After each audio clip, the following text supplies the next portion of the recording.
Kitty? Are we good? Should we get going? Yeah? Okay, we're going to get going, all right? Good morning, everyone. From me and Junie. I hope you all had a wonderful week, and I've really just been enjoying this summer. It's been pretty spectacular, and I, for one, am just loving all the sun. But that said, I was out the other day and got caught in, I think, the biggest storm I've experienced in Buffalo, like thunder and lightning storm and rain. And it was just the most rain I've seen come down at any point in the last few years. And there was like shopping carts like flying across parking lots, car parks, and it was just chaos. And there's lightning forking all around me. It was very cool, a very cool experience. So I don't know if any of you got to experience that in Buffalo or surrounding areas, but that was quite something. And I've been in quite a few unprecedented storms in my time.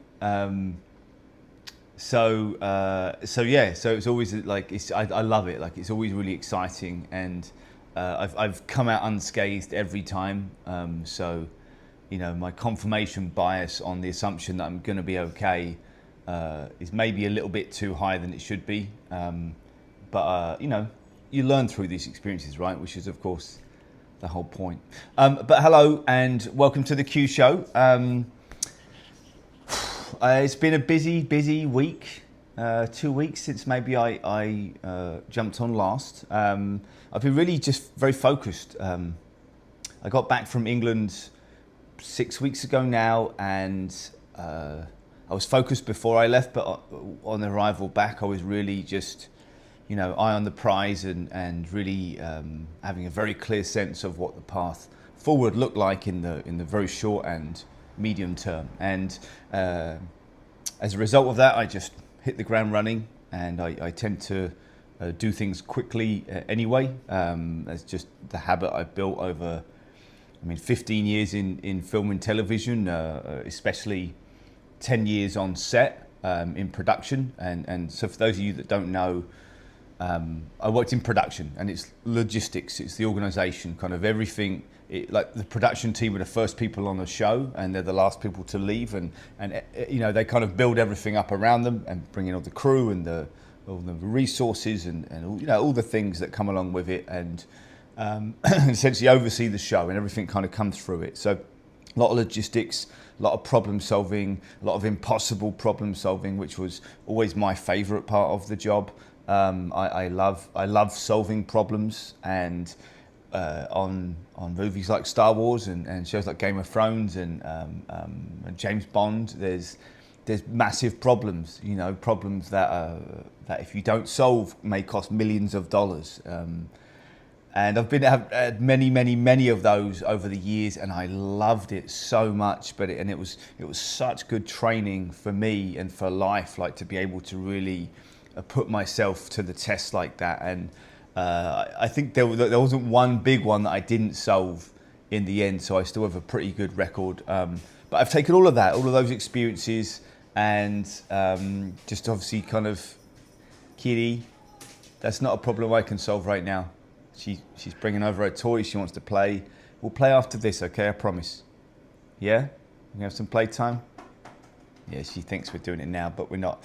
Learning to solve problems under fire like that, especially in different countries, in different environments, in different contexts, with different people, you know, in Asia, in Europe, in the Middle East, in the US.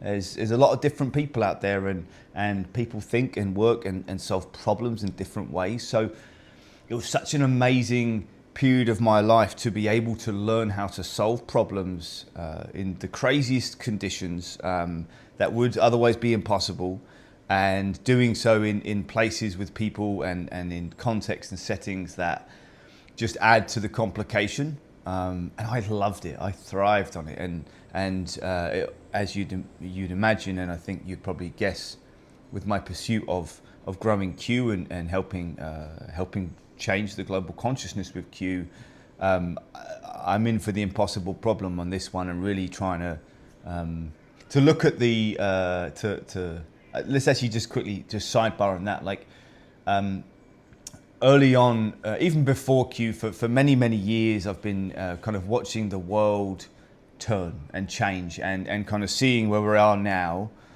quite a while ago, and seeing the way that it was going.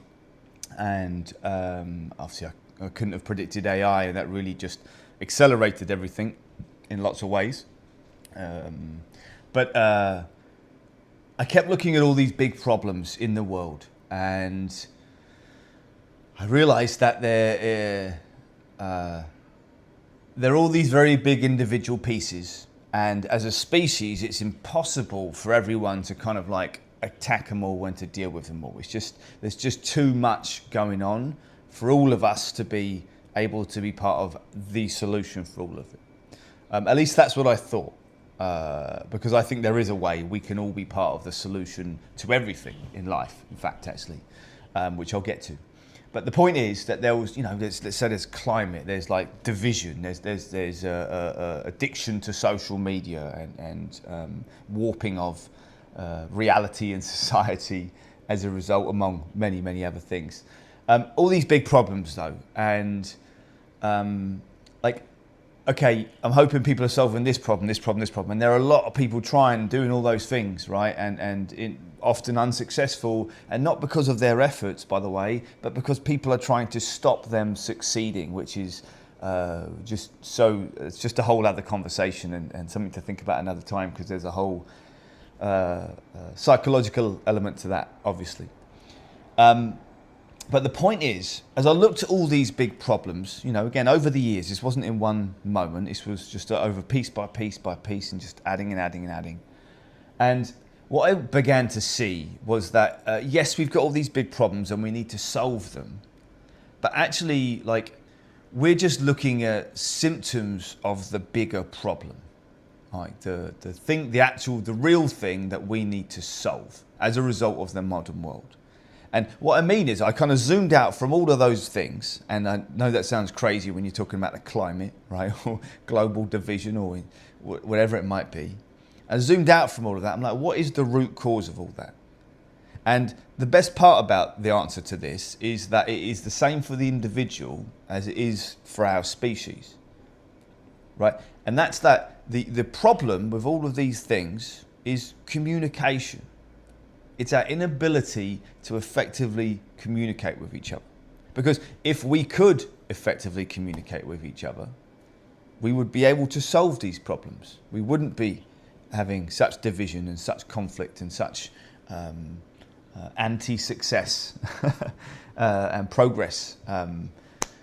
So I saw that and I'm like, okay, the big problem here is this stuff, but they are just results of this even bigger problem, which is effective communication. So what we need to do, I believe, and I say this saying that as we look at the world today and we look at all of these big problems, I think there's no way out of this, right? This is just what it is, just going to get worse. This is what it is. And I actually argue that there is a way out of it. And it's to deal with our ability to communicate with each other. And this is where AI can be a great help for all of us if it evolves in the right way and in the right context and is used in that way. And it's something, again, I'm thinking about how to use AI for a lot. AI is already a game-changing tool for me and for everyone. As scary as it is and the likely dangers it will bring and disruption, it has also already changed the world and allowed us to advance and progress and create so much more than we ever have. And it's really phenomenal in that. But as I think about how I would use AI, I want to help people communicate better. I want to help people connect better and in turn solve problems together as opposed to against each other. So all that said, to sum that up is that the early iterations of Q were me looking at the big problem, which is our inability to effectively communicate individual and as a species. And of course, it's a different level for everyone, right? Like some people are amazing at it, some people are terrible at it, and lots of people are in the middle. But as time has gone on and as time continues to go on, that ability to communicate is getting less and less and less because of AI's input and people learning to interact the way, less social, more loneliness, more isolation, more division between nations, like the world is getting smaller. Like our ability to access other and develop the ability to effectively communicate, which you do mostly through experience, is getting more and more limited. So the Q, I want to change that, right? I want to create access to the kind of conversations and people and experiences and contexts and settings that allow people to learn to effectively communicate among other skills such as adaptability, problem solving, creativity, and of course curiosity. That's really the seed of all of it. You develop your curiosity first and start asking questions, and before long you start finding answers and answers to the things that you want to find answers to. So, lots said there at the beginning, but that's all stuff I'm thinking about and working on.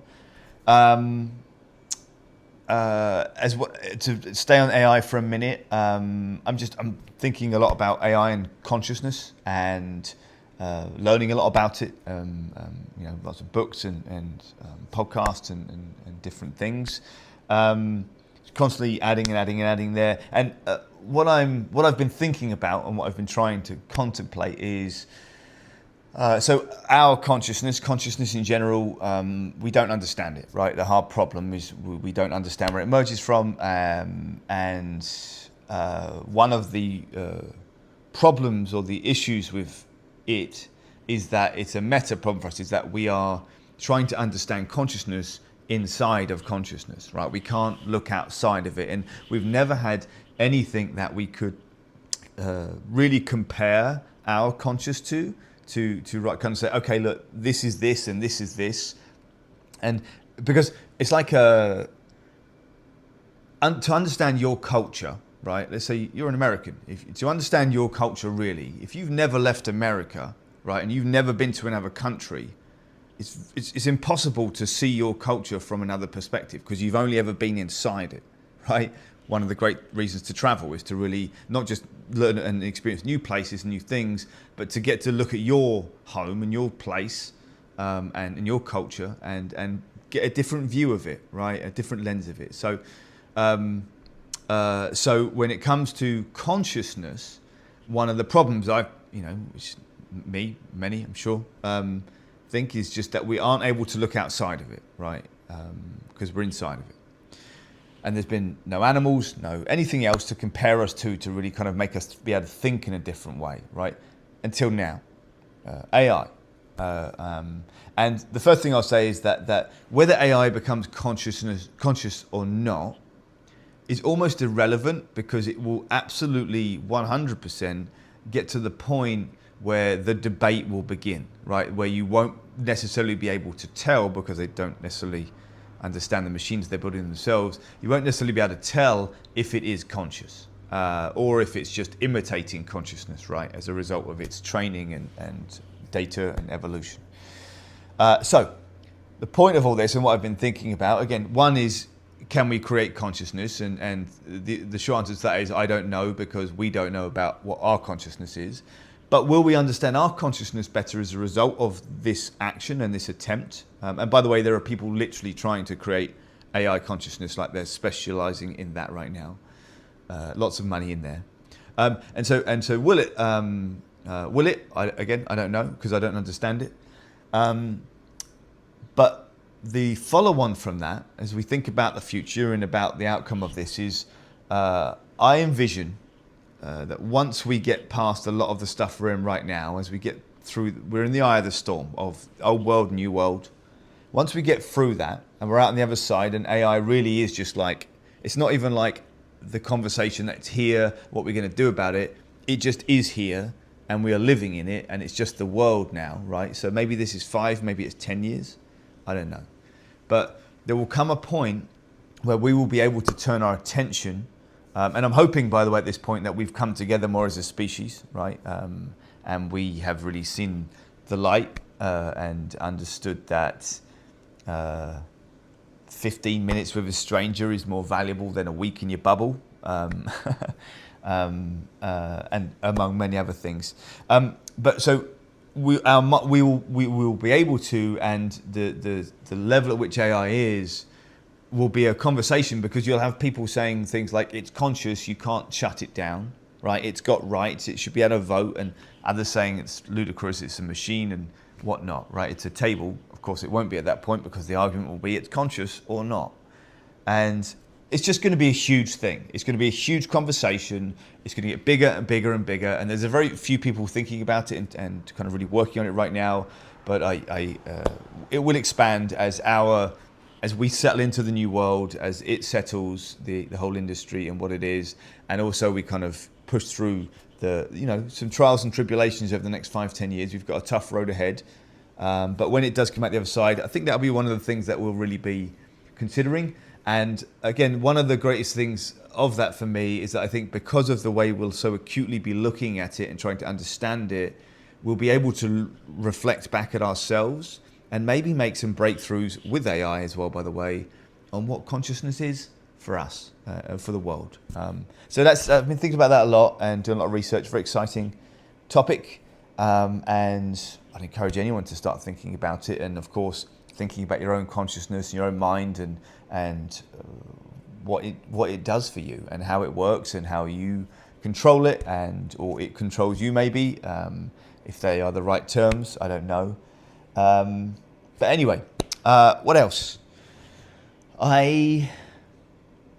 Qualia. So I'm obviously going out now, booking Qualia experiences, specifically the Curiosity experience, which is like the flagship introductory experience to Q. Very exciting, very powerful, and I love it. It makes me so happy doing it. It's been life-changing for people, and I look really excited and look forward to helping a lot more people as the years go on. So very exciting. But the note I'll give there is actually it will be a callback to AI again, in a way that AI has just changed life, and I'm going to share an experience I had that will help you, because you could do this too and create some efficiencies for yourself and save some money.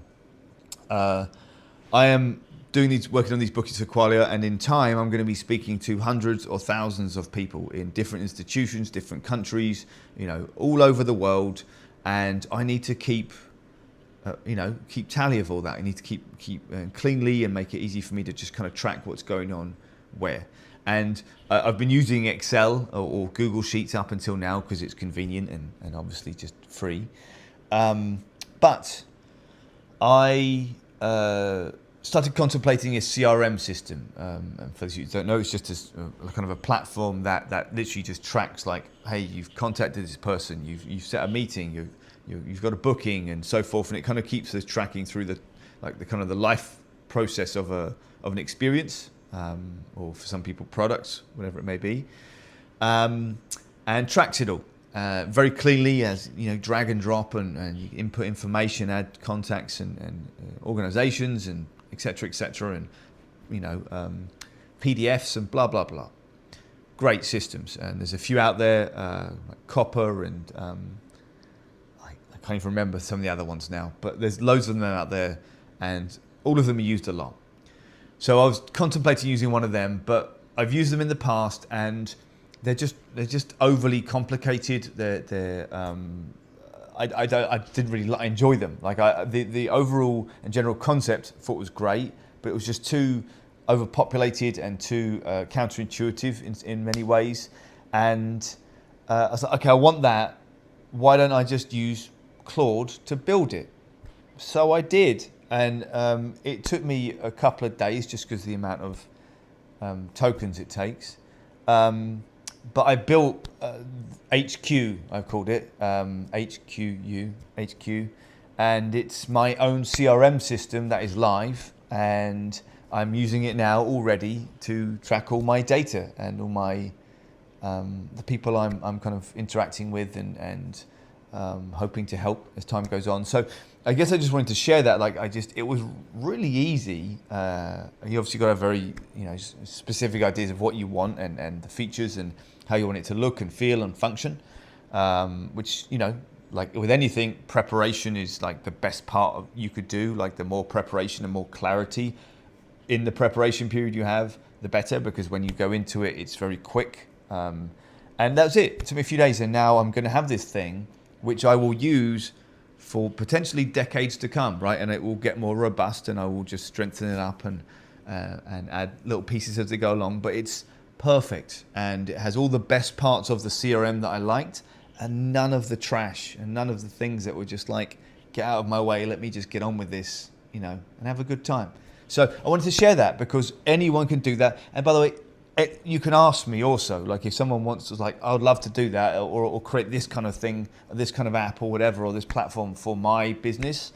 Super happy just to have a conversation about it and give you some tippers, some tips, some ideas, and some specific guidance if it's helpful to help you create those things as well. So just give me a shout. What else? Social media. I have been working on social media. I do not like it. I do not like it. Even now, like in my body, I just feel resistant to it. I do not like it. And I haven't for most of my life. It's been around. I kind of, the first few years, it was amazing actually. Like really, like early Facebook and was amazing. And then it changed, right? Then the vampiric economy arrived, and it was all about sucking up every moment of our attention, and it just gives me the heebie-jeebies to think about it now. And so very resistant to it, but it is necessary for what I'm trying to build. The in-person piece is actually always like the forefront for me, really important, building this one person at a time, one experience at a time. But social media is obviously fundamental, especially as I look to go on a global scale as time goes on. So I've just been putting more effort into it and trying to be more deliberate and finesse my output and offer value on a regular basis. So more of that to come. I'm working on more shows as well, more clips and stuff. If you enjoy it, please like it and share it, because that's what I need right now to help me build that. That would be really helpful. If you are watching this episode or you know this, give me a like, give me a follow, give me a share. Really helpful. Instagram and TikTok. Oh God, it feels so, I don't like it. The handle is at just Q and me. Just Q and me. And same with YouTube. Okay, that's that part of it. What else? I guess as I think about Qualia and selling experiences, right? And going out, trying to get bookings of people. It's made me think about myself over the years. And I've done a lot of jobs in my life. Like I was working when I was 12 years old. Like, I think my first job was a paper boy. I was working in like the animal sanctuary, like cleaning out animal poop and care for loads of crazy animals.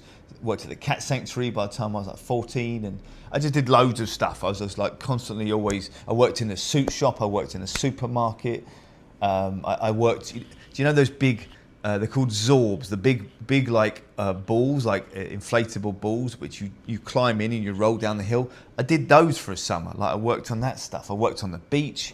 Obviously I've done a lot of stuff for movies and whatnot, but I've done a lot of jobs over the years, but I've never been a salesman. And I was thinking about it recently as I'm out now, essentially selling these experiences, right? And it made me think about it because I resisted that kind of role so much in my life. I felt so uncomfortable with it, and I just didn't feel, and there's different reasons for that, but the one I will pull out of this and share is I realized that being a salesman historically for a company or whatever it was, like I couldn't do it because I didn't believe in what I was selling. Like, and I'm a minimalist. I don't think people should be buying most things. That is just totally like waste of money. There's so much waste. People are duped into by salespeople. As is needs of a business. But it was just like, I always was like, I don't want to sell things to people they don't need. I like, money's precious to people, and so is like their life and just what they're putting their attention to. So it never felt good to me. Like I never felt comfortable selling things to people, so I never got into it.